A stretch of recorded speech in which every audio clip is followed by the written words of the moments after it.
여러분 안녕하십니까? 백만개미 한석우입니다. 1월 9일 목요일 시장 정리하겠습니다.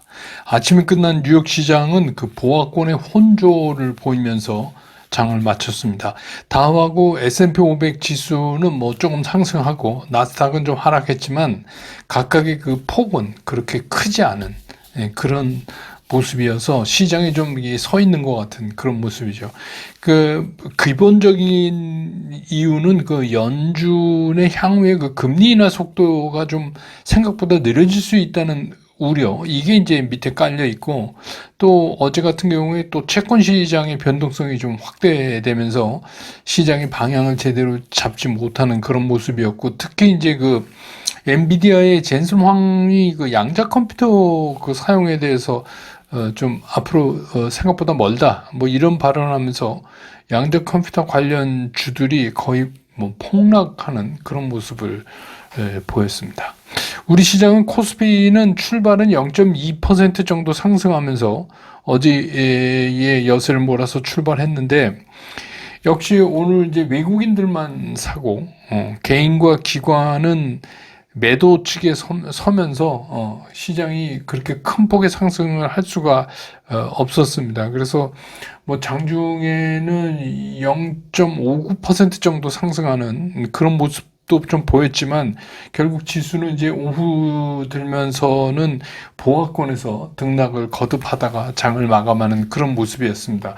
오늘 그 코스피 시장에서 외국인들이 7,514억을 순매수해서 그 1월 3일서부터 시작해서 지금 5거래일째 계속해서 외국인들이 코스피에서 사고 있잖아요. 그 중에서 가장 큰 폭의 매수를 오늘 한 것 같습니다. 그 다음에 기관은 5,027억을 순매도했고 개인도 3,301억을 순매도했습니다. 그래서 오늘 지수는 2,521.90포인트, 어제보다 0.03% 올랐으니까 그냥 강보합이죠. 예, 그렇게 끝났습니다. 코스닥 같은 경우도 마이너스 0.1% 정도에서 출발을 했는데 오늘은 그 외국인하고 기관은 좀 팔고 개인만 사는 그런 패턴은 종일 계속 됐어요. 그래서 장중에서 1% 넘게 밀리기도 했지만 오후로 가면서 이제 그 외국인과 기관의 그 매도 강도가 좀 약해지니까 이제 서서히 좀 이렇게 지수가 좀 올라오면서 그 낙폭을 줄이다가 동시호가 쪽에서 그 기관이 뭐 크지는 않지만 매수에 나서면서 시장을 이제 올려놓는 그런 모습을 오늘 나타냈습니다. 그래서 오늘 코스닥 시장에서 외국인들은 221억을 순매도했고 기관은 44억을 순매수했고 개인이 124억을 순매수했습니다. 그래서 오늘 코스닥 지수는 723.52포인트, 어제보다 0.54% 상승하면서 장을 마감을 했습니다. 그래서 양시장 그 기술적으로 보면 뭐 코스피 하나는 음봉 하나는 양봉이죠. 오늘은 사실 양봉 음봉에 그렇게 큰 의미는 없어요. 그러니까 이 올해 들면서 이제 시작됐던 이 상승 추세의 흐름은 아직까지는 그냥 유지된 채 가고 있다. 근데 이제 문제는 뭐냐면 뭐 기술적으로만 전체 시장을 분석할 수 없는 거니까 시장은 어떻게 보면 이제 추가적인 모멘텀 이거를 좀 기다리고 있는 상태가 아닌가 이런 생각이 듭니다. 환율은 이 시간 현재 1,460원 뭐 50전 70전 왔다 갔다 하고 있는데 그 50대에 있다가 60대로 올라갔네요. 조금 환율은 조금 올라갔습니다. 그 다음에 시총 상위 종목들에 대한 각 주체별 이제 그 움직임을 보면 삼성전자, SK 하이닉스는 외국인은 샀어요. 근데 기관은 다 두 종목 다 팔았습니다.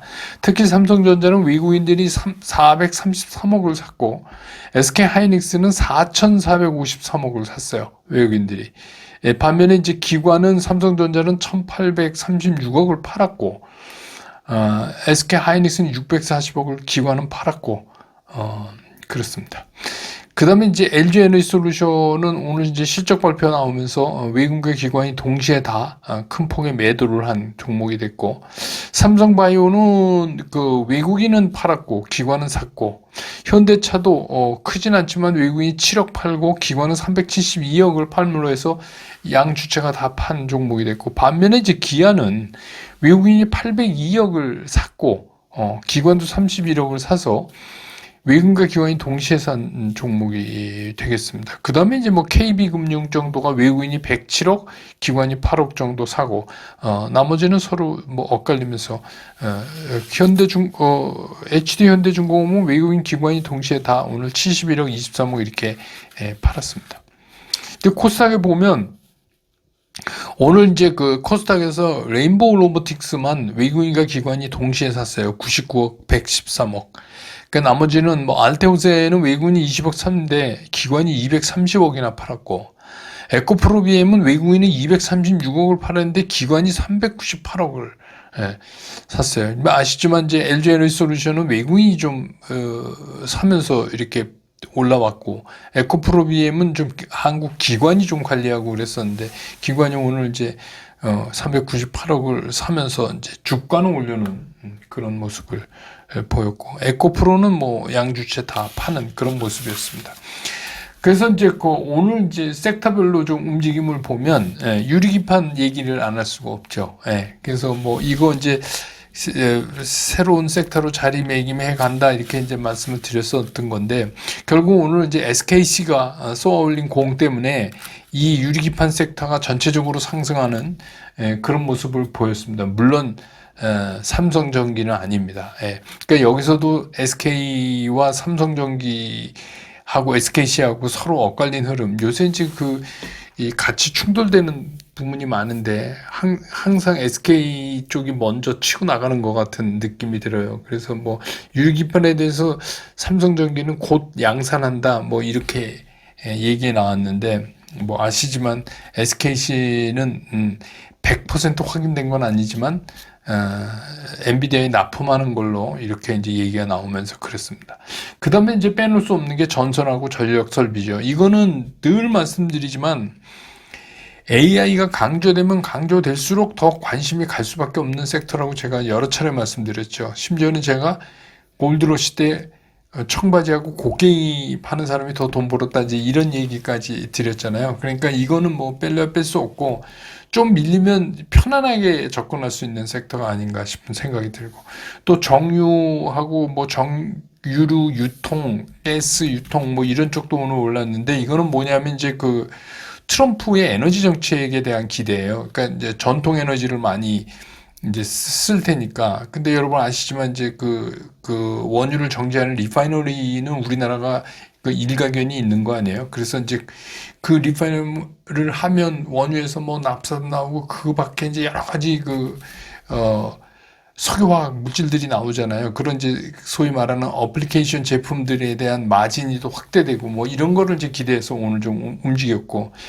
그 다음에 이제 바이오 중에서 이제 제약 뭐 이런 거는 우선 요즘 이제 중국에서 엄청나게 확산되고 있는 신종 독감에 대한 이제 우려 뭐 등등으로 해서 그런 거 관련되는 제약 위주로 좀 움직이는 그런 모습을 보였고, 그 다음에 이제 또 로봇, 이것도 AI 하면 바로 뒤따르는 게 로봇이에요. 이제는 로봇하고 AI를 따로 띄어서 얘기하기가 좀 어려운 그런 섹터가 됐습니다. 그 다음에 이제 뭐 조선도 뭐 좀 빠지는 종목도 있지만 그냥 그런 대로, 그러니까 조선은 뭐 화려하진 않지만 여러 차례 제가 말씀드렸으니까 그냥 갈 길을 가고 있는 거다 이렇게 보시면 되고, 그 다음에 이제 오늘 좀 충격적으로 하락을 한 게 양자 컴퓨터 관련된 게 오늘 이제 급락했는데, 이거는 이제 시장에서 말씀드리겠지만 젠슨왕 발언 때문에 이제 그런 거죠.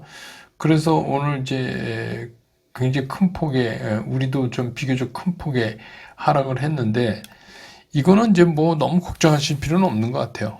이거 뭐 이제 새로운 섹터들이 등장하면 한 번씩 겪고 가는 거라고 생각하시는 게 좋을 것 같고, 그래서 오늘 시장의 특징을 좀 정리해 보면 외국인 매수가 지금 5거래일째 계속되고 있는데 오늘이 최대치 매수가 되는 거예요. 그래서 주가 지수 자체는 지금 뭐 종목도 그렇고 섹터별로도 그렇고 막 희비가 엇갈리고 막 이렇게 돌아가니까 조금 이제 전체적으로는 약간 쉬어가는 모습을 보인 그런 하루였다 이렇게 볼 수 있겠습니다.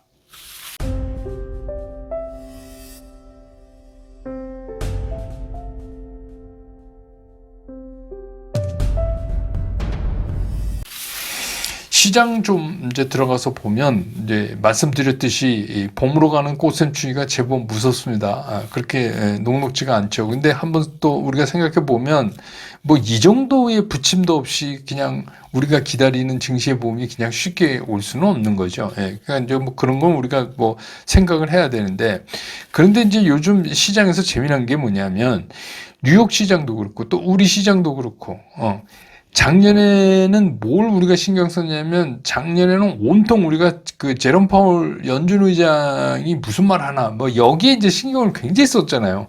그래서 뭐 파월의 입이 어떻고 뭐 파월이 어떤 얘기하냐 거기에 이제 우리가 촉각을 세우고 막 그랬었어요. 그런데 트럼프 당선 이후에는 이제 일론 머스크로 바뀌었어요. 일론 머스크가 무슨 소리 하나. 그래서 전부 일론 머스크 입에 촉각을 곤두세우고 무슨 소리 하나 이렇게 이제 하다가 이번 이제 그 CES 2025 여기를 계기로 해서 엔비디아의 젠슨 황이 갑자기 등장했어요. 그리고 엔비디아의 젠슨 황의 입을 또 시장에 영향을 주는 그렇게 됐어요. 그런데 뭐 이런 이제 뭐 파월 의장하고는 조금 개념이 다르지만 이제 어떤 기업을 하는 비즈니스맨의 그런 얘기가 이 시장에 영향을 받는 게 뭐 받을 수밖에 없죠. 유명하니까. 그렇지만 이게 뭐 그렇게 썩 좋게 볼 건 아니에요. 근데 이제 문제는 뭐냐면 이 사람들은 비즈니스맨이기 때문에 팩트하고 좀 틀릴 수도 있다는 생각을 좀 하셔야 돼요. 왜냐면 자기 유리한 대로 얘기를 하잖아요. 누구나 다. 그런데 이제 최근 2, 3일 사이에 전해지는 젠슨 황의 발언들을 쭉 정리해 보면, 이거는 뭐 제 개인적인 생각이지만, 젠슨 황도 뭐, 63년생, 1963년생, 예. 대만에서 태어났잖아요. 그러니까 어쩔 수 없이 뭐, 대만의 대변자일 수밖에 없는 거 아니야? 뭐 이런 생각을 이제 지울 수가 없어요. 저는. 제 생각. 왜 최근에 이런 거를 이제 계속 얘기하는가, 젠슨 황이. 이런 거죠. 처음에 어떤 것부터 시작했냐면, 새로운 GPU, RTX 50에 마이크론에서 만드는 GDDR7이 탑재된다. 이렇게 얘기를 했단 말이에요. 그랬다가 이제 기자들이 이제 질문하고 또 막 그러니까, 삼성하고 SK 하이닉스는 안 써? 안 해? 막 이러니까, 자기가 그걸 잘못 알고 있었다. 그런데, 그러니까 쉽게 얘기하면 삼성이나 SK 하이닉스도 그거 만들어? 이제 거의 이런. 근데 이거를 젠슨왕이 몰랐을 리가 없죠. 이걸 모른다는 게 말이 됩니까? 이건 말이 안 되죠. 근데 어쨌든 간, 그럼 거기에 이제 의도가 있어서, 그건 제가 말씀드렸지만, 그 다음에 이제, 자기가 잘못 알고 있었다. 삼성전자, SK 하이닉스, 뭐, 마이크론 다 탑재된다. 이렇게 다시 이제, 발언을 다시 고쳐서 했어요. 근데 사실 그 발언이 전해지면서 그날 우리 반도체 주가가 흔들렸어요. 그 여러분 기억하시죠? 그런데다가 이제 최근에 HBM 3E 관련해서 삼성이 이제 계속해서 엔비디아의 퀄리티 테스트를 받고 있는 중이잖아요. 지금 10개월째. 그러니까 이제 너무 이게 길어지니까 또 이것도 기자들이 질문을 했죠. 그러니까 여기에 대해서 설계를 다시 해야 될 것 같다. 이렇게 말하면서 뭐 큰 문제는 아니고 뭐 삼성은 뭐 쉽게 해낼 거라고 생각한다. 뭐 이렇게 얘기를 했어요. 그러니까 이게 듣기에 따라서는 되게 좀 비아냥 같기도 하고 뭐 그렇습니다. 근데 이제 아무래도 이게 어디다 포석을 두고 있는 건가를 생각해 보면, 이제 트럼프 행정부가 이렇게 나오면서 중국에 대한 굉장한 압박을 하고 있는데, 사실 TSMC에서 중국 쪽으로 많이 흘러가잖아요. 어쩔 수 없이. 그러니까 그거에 대해서 이제 트럼프가 굉장히 강력하게 하다가 잘못하면 TSMC를 건드릴 수 있어요. 제재의 상당 부분을. 그러니까 그런 이제 트럼프 행정부의 견제를 미리 좀 차단하고 자기가. 그래서 이제 메모리 또 한 가지 노림수는 메모리 경쟁 구도에서 갑은 엔비디아야. 까불지 마. 뭐 쉽게 얘기하면 이제 이런 거를 재확인시키려는 의도죠. 우리는 쓸 때 많아. 니네 셋 중에 아무나 붙들고 할 수 있어. 이런 거죠. 그러니까 우리한테 잘 보여야 돼. 뭐 이런 거잖아요. 근데 이제 어제는 급기야는 이제 그거를 뛰어넘어서 최근에 새로운 돌풍을 일으키고 있는 양자 컴퓨팅에 대해서 이제 한마디를 했어요.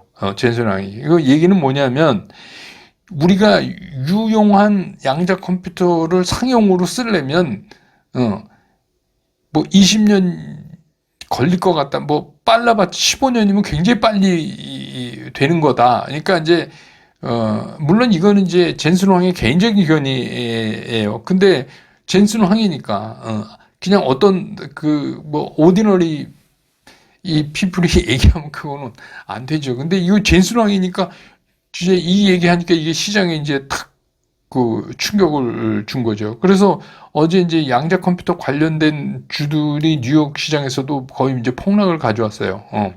그래서 이제 뭐 대부분 막 40% 이상 막 떨어지고 막 이러니까 소위 이제 세배 쓰고 오는 거 투자하신 분들은 그냥 강제 청산을 해야 될 정도로 그런 이제 끔찍한 날이었습니다. 근데 왜 이렇게 얘기했을까? 의도가 뭘까?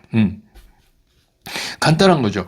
엔비디아도 미래의 새로운 먹거리로 시작되는 양자 컴퓨터에 관심이 없는 건 아니에요. 관심이 상당히 있고 또 경쟁 업체들도 막 이렇게 되고 그런데 지금은 AI 컴퓨터의 강자잖아요. AI 반도체. 근데 이제 그거를 경쟁하려고 여타 업체들이 거기에 같이 막 AMD를 포함해서 막 들어오면서 결국은 엔비디아 독식은 안 된다. AI에 관해서도 뭐 이런 거죠.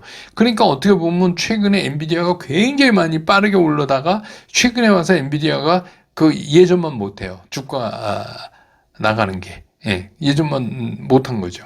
그 얘기는 뭐냐면 시장의 관심이 다른 쪽으로 흘러갔어요. 그 사이에. 그게 뭐냐면 이제 양자 컴퓨터 쪽으로 엄청나게 갔잖아요. 그러니까 뭐 원래 이런 새로운 기술이 등장하고 그러면 어떻게 해요? 거기에 관련된 벤처 기업들이 막 나오고 그럼 벤처 기업들에 막 돈을 투자하고 사람들이 막 그러잖아요. 그게 이제 우리 환경과 다른 건데 미국의 이제 환경이 그래서 말하자면 이제 양자 컴퓨터 쪽으로 이제 많이 축이 예, 이렇게 흔들렸단 말입니다. 주식시장도 그렇고 또 그냥 투자해주는 그 투자 자금, 벤처 캐피탈의 자금들이나 그런 이제 그 벤처 펀드들이 그렇게 갔단 말이에요. 그러니까 사실은 엔비디아가 뭐가 잘 되려면 AI가 계속 관심을 가져야 돼요. 그래도 AI 해야 엔비디아가 이제 장사를 잘 할 수 있는 거죠. 그러니까 예를 들어서 막 벤처 기업이 막 우리 AI 합니다. 이러면 뭐 거기서 이제 벤처 투자해서 막 돈이 들어오고 뭐 걔네들이 비싼 그 엔비디아의 GPU를 사고 그 요새는 이제 그 GPU를 담보 사면서 또 돈을 그러니까 빌려서 그걸 담보해서 이제 론을 일으켜서 그 돈으로 다시 또 GPU를 사고 뭐 이제 그런 거거든요. 미국의 이제 그런 벤처 캐피탈이라는 게 벤처 업계의 흐름이 그러다가 이제 하나 뻥 터지면 이제 유수의 기업이 되는 거죠. 근데 이제 이런 맥이 양자 컴퓨터 쪽으로 자꾸 흐르면 엔비디아는 별로 좋을 거가 없죠. 아직은 뭐, 이제 AI 뭐 좀 해보려고 그러는데 갑자기 양자 컴퓨터 쟨 또 뭐냐. 뭐 이제 이런 거죠. 그래서 뭐, 이것도 걱정 많이 하시던데 양자 컴퓨터는 오히려 뭐 생각에 따라서 잘 됐다. 한번 이렇게 접고 그래서 이제 옥석도 가리고 뭐 이렇게 하면은 좀 다시 투자할 수 있는 기회가 있지 않나 이런 게 이제 저 개인 생각인데 어쨌든 간 뭐 그런 여러 가지 때문에 최근에는 이 젠슨 황이 너무 말을 많이 해네요. 제 개인적인 생각으로는. 예. 근데 아무튼 그게 시장에 이제 영향을 줘서 그랬다. 그런데 이제 오늘 재미난 건 뭐냐면 그 유리기판에 관한 거에서 제가 오늘 이제 썸네일 제목을 방금 팔고 왔다. 이거 이제 최태원 회장이 한 말이에요. 최태원 회장이 그 CES에 SK 부츠에 왔을 때 기자들이 이걸 질문했어요. 유리기판이 엔비디아 뭐 어떠냐 뭐 이렇게 하니까 방금 팔고 왔다. 굉장히 직설적이고 충격적이죠. 근데 그 전에 일정상 젠슨 황을 만났을 가능성이 상당히 높고 본인도 만났다. 어디서 만났는지 얘기할 수 없지만 만났다. 이렇게 얘기했다는 걸로 봐서 결국은 그 엔비디아하고 어느 정도 그 납품건이 정리된 거 아닌가 이런 생각을 공급을 한다를 그렇게 표현한 거 아닌가 이제 이런 생각을 하면서 오늘 이제 난리가 나게 뛴 거죠. 그래서 이제 SKC도 그렇고 또 SK 하이닉스는 HBM 같은 경우도 SK 하이닉스는 엔비디아가 요구하는 속도를 능가한다. 그거보다 더 빨리 간다. 그래서 요새 보면 좀 이상해요. 그래서 지금까지는 삼성전자하고 SK 하이닉스가 시총 차이가 많이 나지만 이게 이런 게 계속되면 이건 예사롭지 않다. 이런 생각도 좀 듭니다. 그래서 이제 뭐 2025년이 시작된 지 이제 얼마 안 됐지만 우리 증시가 금년 들어서는 세계 1위예요, 상승률. 너무 짧은 기간이기는 하지만 뭐 중국은 마이너스 난 거고 일본, 대만, 뭐 독일, 뭐 나스닥 뭐 다 깼어요. 우리가. 그래서 현재는 우리가 1위다. 그래도 이게 뭐 작년 생각하면 어딥니까? 그래서 뭐 꽃센트리는 왔지만 시장은 어쨌든 간 봄을 향해서 가는 거는 맞다. 분명해 보인다. 이런 생각은 이제 들어요. 그래서 어제 그제 뭐 지난 연말서부터 계속 말씀드린 거지만 우리는 그럼 어떻게 전략하냐. 그냥 하던 대로 하시면 돼요. 섹터, 종목 정리, 그리고 매매 원칙에 의한 매매 타이밍 결정. 이렇게 해나가시면 되지 않을까 이런 생각이 듭니다. 오늘 시장 정리 이렇게 끝내고 내일 장 끝난 다음에 저는 다시 여러분 곁으로 돌아오겠습니다. 여러분 고맙습니다.